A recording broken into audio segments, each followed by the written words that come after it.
नमस्कार, सूचना समाचार में आप सभी का हार्दिक स्वागत है और आपके साथ मैं जुड़ी हूं लीजा। खबरों की शुरुआत करें उससे पहले एक नजर डालते हैं इस वक्त की हेडलाइंस पर।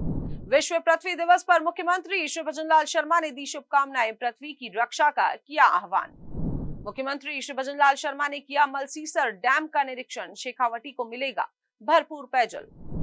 दाता रामगढ़ में मुख्यमंत्री श्री भजन लाल शर्मा ने स्वर्गीय ईश्वर राम हिंडाला की मूर्ति का किया अनावरण, किसान कल्याण को बताया सरकार की प्राथमिकता। हवाई जहाज और रेलवे से बुजुर्गों को तीर्थ यात्रा करवा रही है भजन लाल सरकार, आस्था और सेवा का अनूठा संगम। चलिए अब बात करते हैं खबरों पर विस्तार से। मुख्यमंत्री श्री भजन लाल शर्मा ने विश्व पृथ्वी दिवस के अवसर पर प्रदेशवासियों को शुभकामनाएं दी हैं और एक प्रेरणादायक संदेश साझा किया है। उन्होंने अपनी सोशल मीडिया पोस्ट में लिखा कि पृथ्वी हमारी जीवनदायिनी माता है, जिसके बिना हमारा अस्तित्व संभव नहीं है। पृथ्वी ही वह आधार है जो हमें वायु, जल, अन्न और आश्रय प्रदान करती है, जो हमारे जीवन के लिए अनिवार्य है। मुख्यमंत्री श्री भजन लाल शर्मा ने जनता से आह्वान किया है कि हम सभी को मिलकर यह संकल्प लेना चाहिए कि वसुदेव कुटुंबकम की भावना से पृथ्वी की रक्षा करेंगे और इसे आने वाली पीढ़ियों के लिए सुरक्षित रखेंगे। उन्होंने ये भी कहा कि प्रकृति के संरक्षण के प्रति हमारी सजगता ही आने वाले समय में संतुलित और समृद्ध जीवन का आधार बनेगी। मुख्यमंत्री श्री भजन लाल शर्मा ने झुंझुनू जिले के मलसीसर डैम का निरीक्षण किया। यह डैम इंदिरा गांधी नहर परियोजना के तहत शेखावटी क्षेत्र में पेयजल आपूर्ति के लिए बनाया गया है। निरीक्षण के दौरान मुख्यमंत्री श्री भजन लाल शर्मा ने अधिकारियों को आवश्यक दिशा निर्देश देते हुए कहा कि शेखावटी क्षेत्र को पर्याप्त पेयजल और सिंचाई के लिए पानी उपलब्ध करवाना राज्य सरकार की प्राथमिकता है और इसी दिशा में सरकार पूरी प्रतिबद्धता के साथ कार्य कर रही है। शेखावाटी के वीरभूमि वासियों के लिए बड़ी खुशखबरी है।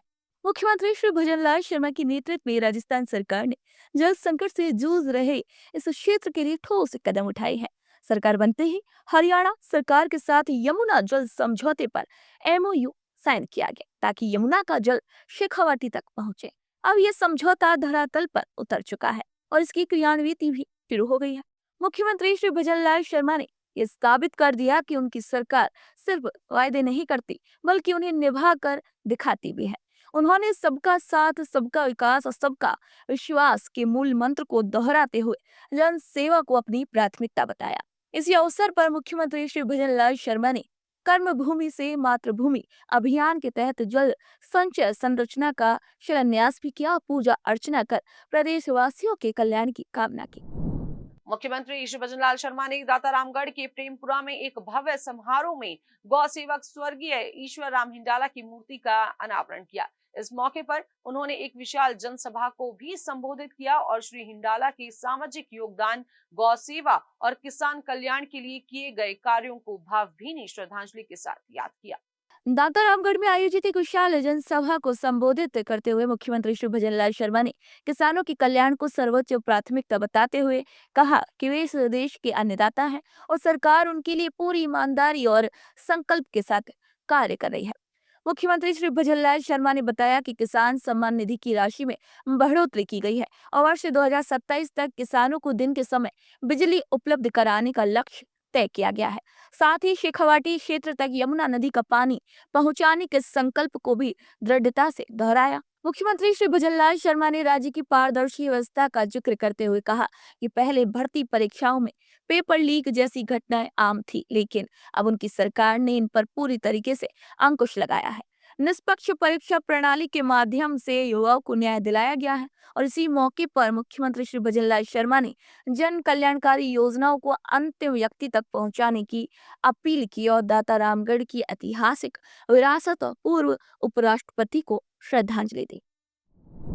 मुख्यमंत्री श्री भजन लाल शर्मा की पहल पर प्रदेश के वरिष्ठ नागरिकों के लिए एक ऐतिहासिक और संवेदनशील योजना चलाई जा रही है। इस योजना के तहत 60 वर्ष या उससे अधिक आयु के नागरिकों को देश के प्रमुख धार्मिक स्थलों की निःशुल्क तीर्थ यात्रा करवाई जा रही है। महिलाओं को इस योजना में 2 साल की अतिरिक्त छूट दी गई है। यह तीर्थ यात्रा रेल और हवाई जहाज दोनों माध्यमों से करवाई जा रही है, जिससे बुजुर्ग श्रद्धालुओं को अपने आराध्य के दर्शन का सपना पूरा करने का अवसर मिल रहा है। मुख्यमंत्री श्री भजन लाल शर्मा ने उन बुजुर्गों की भावनाओं को सम्मान दिया जो अब तक आर्थिक तंगी या फिर पारिवारिक जिम्मेदारियों के कारण तीर्थ यात्रा नहीं कर सके थे। अभी श्रद्धालु बिना किसी खर्च की चिंता किए अपने आराध्य के दर्शन कर पा रहे हैं। रेल मार्ग से अयोध्या, हरिद्वार, ऋषिकेश, रामेश्वरम, तिरुपति, गंगा सागर, कामाख्या मंदिर और जगन्नाथपुरी जैसे पवित्र स्थलों की यात्रा कराई जा रही है। वहीं हवाई मार्ग से नेपाल के काठमांडू स्थित भगवान पशुपतिनाथ मंदिर के दर्शन भी योजना में शामिल है। मुख्यमंत्री श्री भजनलाल शर्मा ने बजट 2025-26 में इस योजना के विस्तार की घोषणा करते हुए कहा था कि अब 6,000 वरिष्ठ नागरिक हवाई मार्ग से और 50,000 लोग एसी ट्रेन से यात्रा करेंगे। जोधपुर से चयनित एक श्रद्धालु ने बताया कि उनके जीवन का सबसे बड़ा सपना था, जो अब सच हो सका है। देवस्थान विभाग द्वारा दी जा रही ये सभी सुविधाएं, भोजन, पानी, मेडिकल सहायता सराहनीय योग्य है। आज के इस खास बुलेटिन में फिलहाल के लिए इतना ही। जल्द होगी आपसे मुलाकात किसी नए विषय के साथ, नई खबरों के साथ। हमारे चैनल को लाइक करें, सब्सक्राइब करें, शेयर करना बिल्कुल ना भूलें। मुझे दीजिए इजाजत। नमस्कार।